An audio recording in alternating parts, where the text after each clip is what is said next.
Ladies and gentlemen, the very word secrecy is repugnant in a free and open society, and we are, as a people, inherently and historically opposed to secret societies, to secret oaths, and to secret proceedings.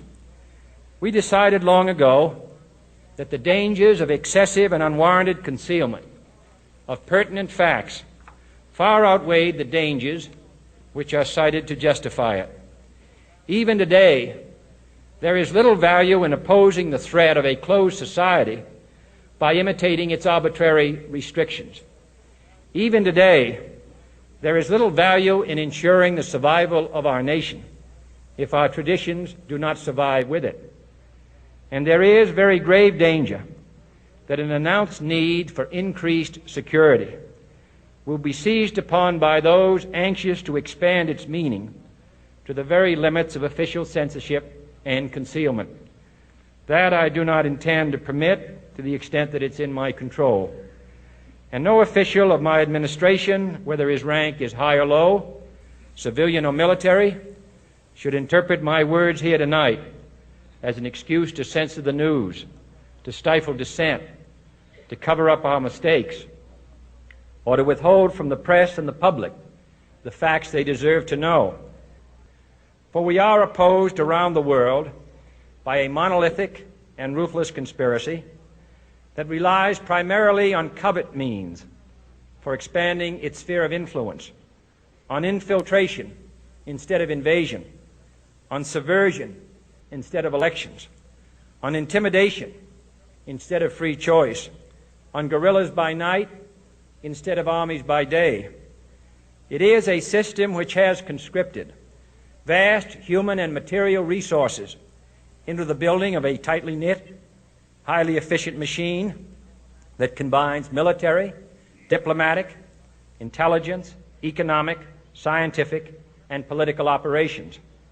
Its preparations are concealed, not published. Its mistakes are buried, not headlined. Its dissenters are silenced, not praised.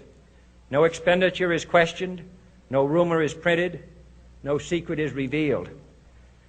No president should fear public scrutiny of his program, for from that scrutiny comes understanding, and from that understanding comes support or opposition, and both are necessary. I am not asking your newspapers to support an administration, but I am asking your help in the tremendous task of informing and alerting the American people. For I have complete confidence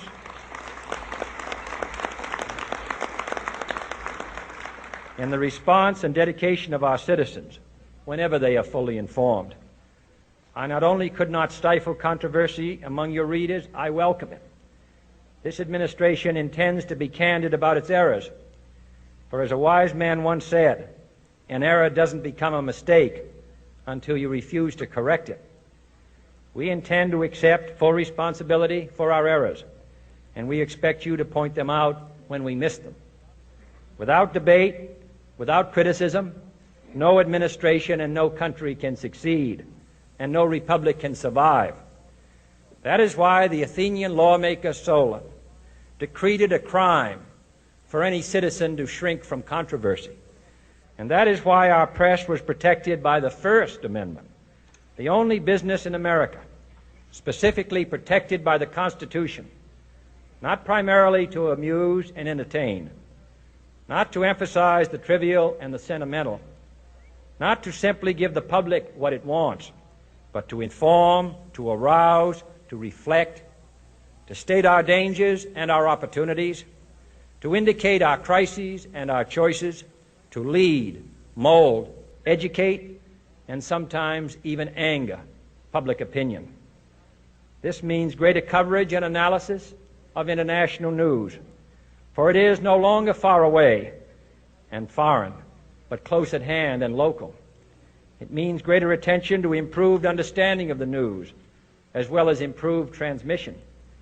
And it means, finally, that government at all levels must meet its obligation to provide you with the fullest possible information outside the narrowest limits of national security. And so it is to the printing press, to the recorder of man's deeds, the keeper of his conscience, the courier of his news, that we look for strength and assistance, confident that with your help, man will be what he was born to be, free and independent.